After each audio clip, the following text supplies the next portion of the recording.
Friends, welcome back to Tax Voice. और आज हम बात करने वाले हैं आरडब्ल्यू के बारे में।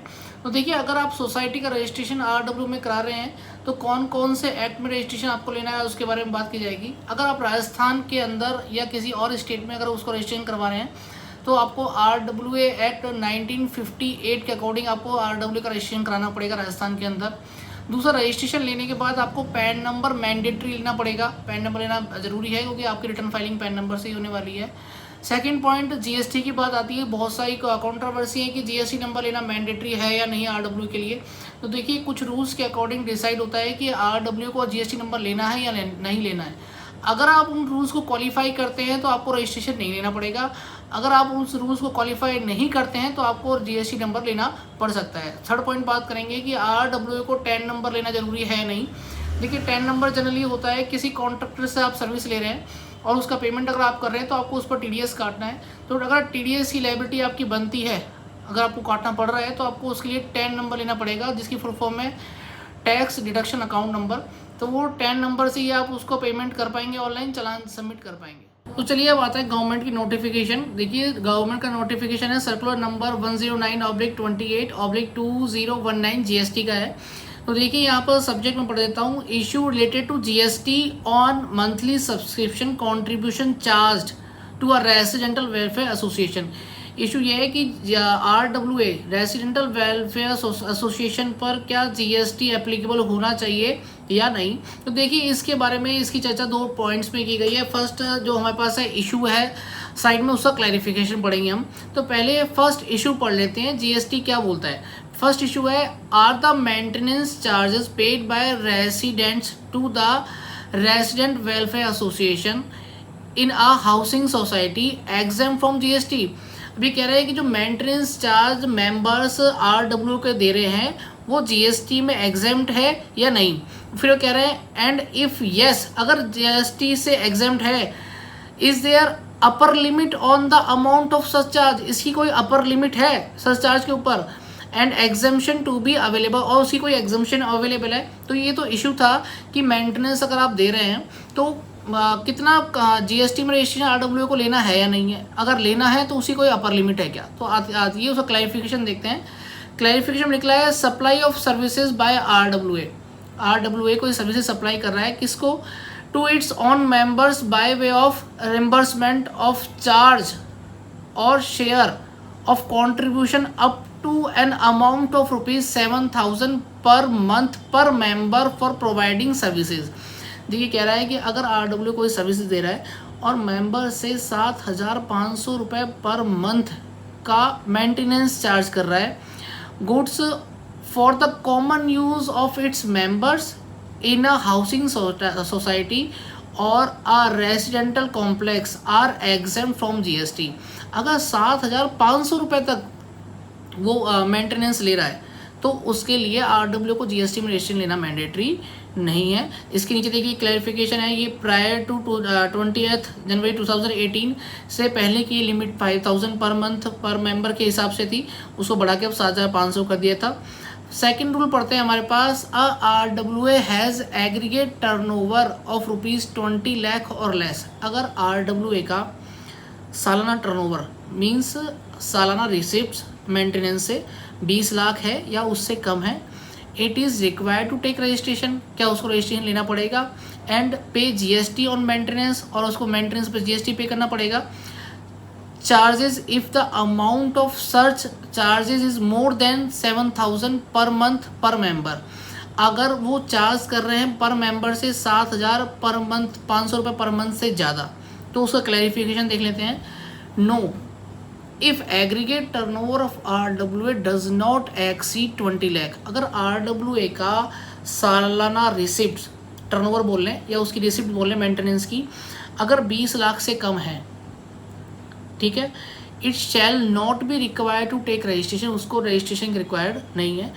And pay GST even if the amount of maintenance charge exceed 7,500 per month per member. अगर उसका पर मंथ पर मेंबर से 7,500 रुपये भी उस या उससे ज़्यादा भी ले रहा है तो भी आपको रजिस्ट्रेशन की रिक्वायरमेंट नहीं है। तो आप यहाँ फर्स्ट पॉइंट और सेकंड पॉइंट से दोनों चीज़ समझ सकते हैं कि फर्स्ट पॉइंट में उन्होंने बोला कि अगर 7,500 रुपये से अगर कम है तो आपको रजिस्ट्रेशन ले लेना है। सेकंड पॉइंट पे ये बोल रहे हैं कि अगर आपका मेंटेनेंस 7,500 से ज़्यादा पर मंथ का आप ले रहे हैं, लेकिन अगर आपका जो रिसिप्ट है, सालाना रिसिप्ट अगर 20 लाख से कम है तो भी आपको रजिस्ट्रेशन नहीं लेना है। इट मीन्स दो क्राइटेरिया हो गए आपके, ठीक है। उसको अपन सेकंड लाइन पैरा में पढ़ते हैं।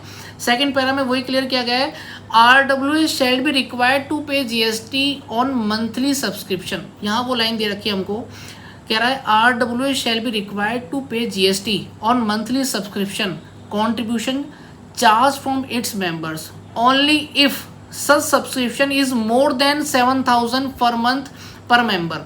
वो कह रहा है सच सब्सक्रिप्शन अगर 7,500 रुपये पर मंथ पर मेंबर से ले रहे हैं या उससे ज़्यादा ले रहे हैं, and annual aggregate turnover of RWA by way of supplying of services of goods is also ₹20 lakh और more। और आपका अगर मेंटेनेंस की रिकवरी जो हो रही है साल में वो 20 लाख से अगर ज़्यादा है तो आपको लेना पड़ेगा। मतलब आपको दोनों क्राइटेरिया फुलफिल करना है। पहला क्राइटेरिया कि 7,500 रुपये पर मंथ पर मेंबर का जो मेंटेनेंस चार्ज है इतना या इससे अधिक होना चाहिए। दूसरा कि आपकी जो रिसिप्ट्स आ रही हैं सालाना मेंटेनेंस की वो 20 लाख रुपए या उससे ऊपर होनी चाहिए, तो आपको GST नंबर मैंडेटरी है, अदरवाइज लेना जरूरी नहीं है। उसको एक एग्जांपल के तौर पे भी हमने यहाँ समझाने की कोशिश की है।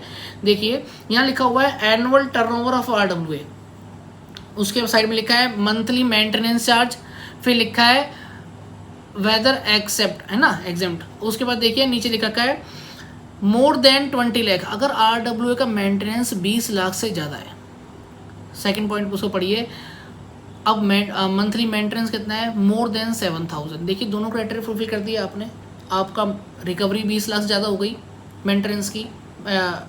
दूसरा जो आप पर मंथ का मेंटेनेंस चार्ज ले रहे हैं अपने मेंबर्स से वो 7,500 से अगर ज़्यादा ले रहे हैं तो देखिए रजिस्ट्रेशन लेना फिर मैंडेटरी हो जाएगा। एग्जेम्प्ट जो है वो नहीं मिलेगी, एग्जेम्पशन नहीं मिलेगी। नो इट मीन्स आपको रजिस्ट्रेशन लेना है, एग्जेम्पशन नहीं मिल पाएगी।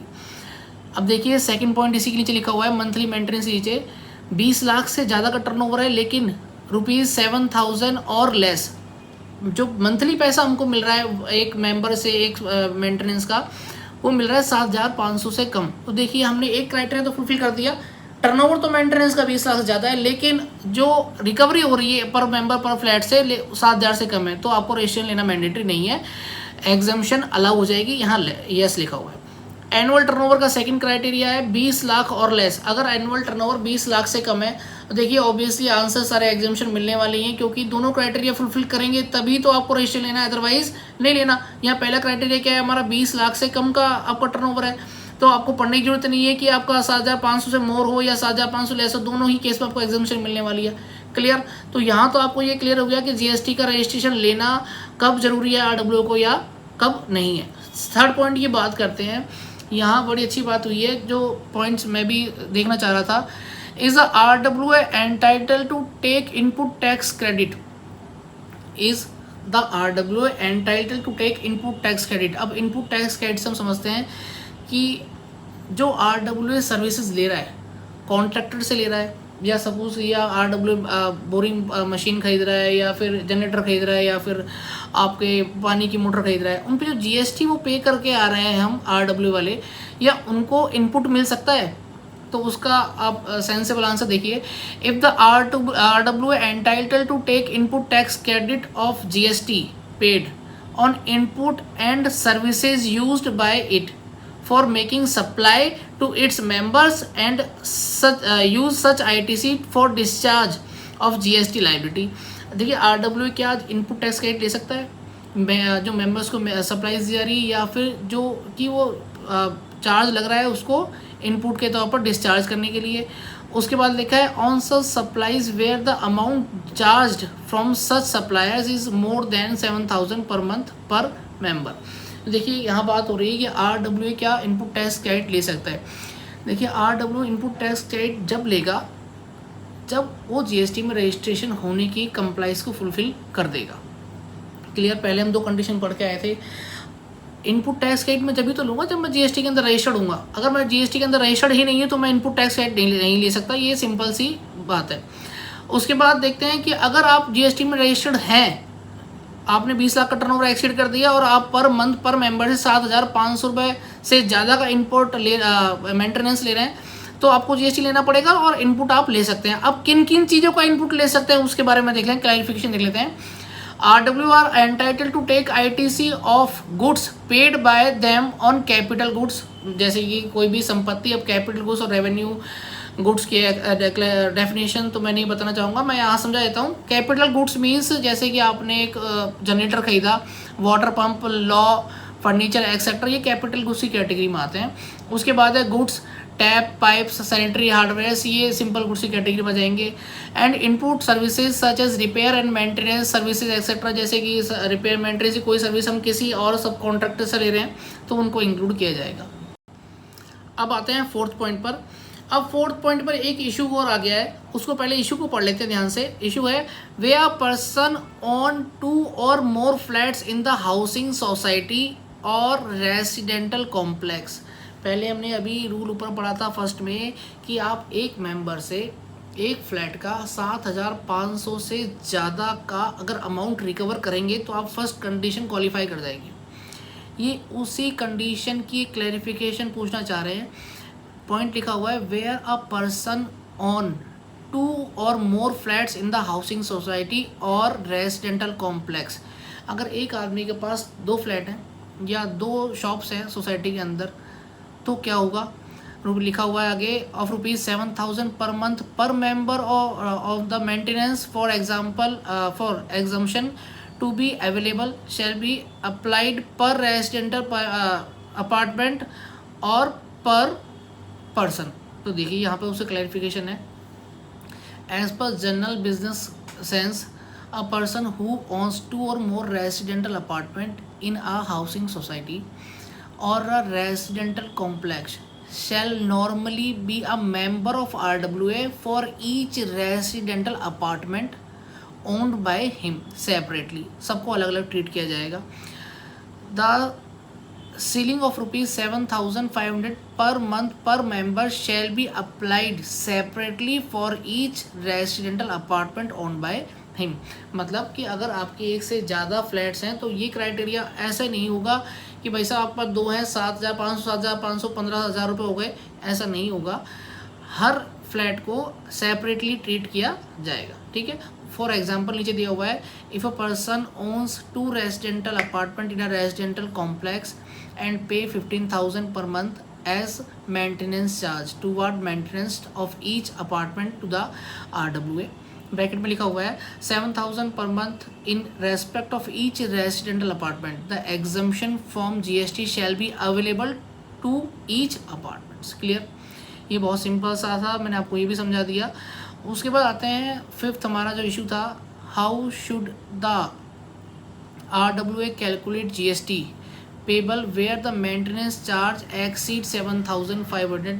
ये देखिए, ये एक बहुत बड़ा इशू था जिसके लिए मद्रास हाई कोर्ट में भी एप्लीकेशन लगी थी और बहुत सारी रिट लगी थी मद्रास हाई कोर्ट में, और बहुत सारे RWA के मेंबर्स ने ही ये रिट लगाई थी कि जो पहले लॉ की गाइडलाइन थी वहाँ लिखा था 7,000 पर मंथ एक्सीड होने पर GST नंबर लेना पड़ेगा, लेकिन ये नहीं लिखा था कितने अमाउंट पे लेना पड़ेगा। तो डिपार्टमेंट कह रहा था कि अगर 7,500 रुपये से आप मेंटेनेंस ज़्यादा ले रहे हैं तो ये लॉ लागू हो जाएगा, और जितना भी अमाउंट आप लेंगे, सपोज कीजिए आपने 9,000 रुपये लिया तो आपको पूरे 9,000 पे ही GST देना पड़ेगा। डिपार्टमेंट का ये कहना था।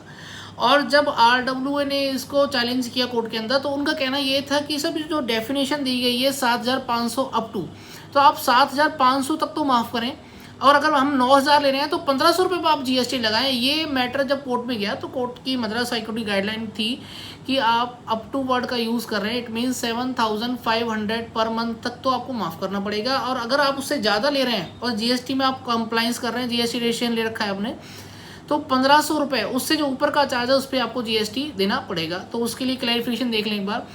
The exemption from GST on maintenance charge charged by a RWA from resident is available only if such charge do not exceed 7,500 per month per member. In case the charge exceeds 7,500 per month per member, the entire amount is taxable। यहाँ पूछा गया है। उसके बाद लिखा है for example if the maintenance charge are rupees 9,000 per month per member, GST at the rate 18% shall be payable on the entire amount of rupees 9,000 and not on rupees 1,500। Clear. यहाँ ये बता रहे हैं कि पूरा एंटायर अमाउंट पे देना पड़ेगा, लेकिन इसमें चेंजेस हो चुके हैं कोर्ट की गाइडलाइन के हिसाब से, यहाँ वो नहीं दिया हुआ है। चलिए यहाँ तक मैंने आपको बता दिया कि जीएसटी में रजिस्ट्रेशन अगर आपको लेना मैंडेटरी है या नहीं है। अब तो चलिए बात करते हैं टीडीएस के बारे में। देखिए टीडीएस की एप्लीकेबिलिटी कब आती है, पढ़ लेते हैं एक बार, रूल्स पढ़ लेते हैं। टीडीएस की फर्स्ट लाइन है, वेयर द सम पेड और credited in pursuance of any contractor does not exceed 30,000। देखिए अगर आप किसी कॉन्ट्रैक्टर को एक अमाउंट एक फिगर में एक बार में पेमेंट कर रहे हैं तो 30,000 से अगर ज़्यादा पेमेंट कर रहे हैं तो आपको टीडीएस काटना पड़ेगा, अगर कम कर रहे हैं तो आपको टीडीएस नहीं काटना है। Second point, where the aggregate of the amount of such sum credited or to paid or likely to be credited or paid during the financial year does not exceed 1 lakh। अगर एक साल के अंदर 1 लाख से अगर कम पेमेंट कर रहे हैं तो टीडीएस नहीं काटना है। इट मीन्स अगर एक साल में किसी कॉन्ट्रैक्टर को आप 1 लाख से ज़्यादा का पेमेंट कर रहे हैं तो आपको टीडीएस काटना पड़ेगा।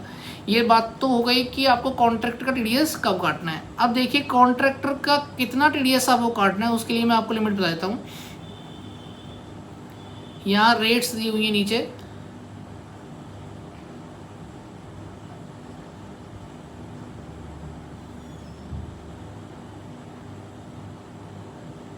देखिए रेट्स आ गई हमारे पास टीडीएस की।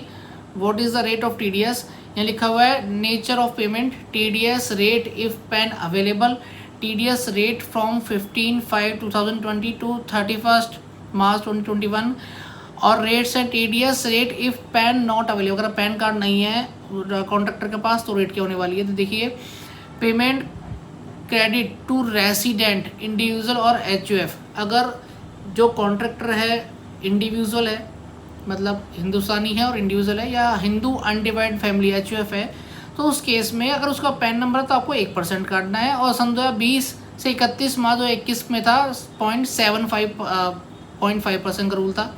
अगर उसका पैन नंबर नहीं है तो आपको 20% पेमेंट काटना है। तो फिलहाल हमारे पास जो रूल है 1% का है, तो हमको जो कॉन्ट्रैक्टर्स का टीडीएस काटना है वो 1% का काटना है। तो ये सिंपल सी कहानी है टीडीएस की।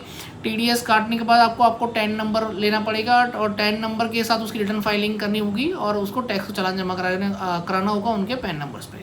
तो यहाँ हमने समझ लिया कि RWA के अंदर रजिस्ट्रेशन लेने के बाद आपको मैंडेटरी है पैन नंबर लेना।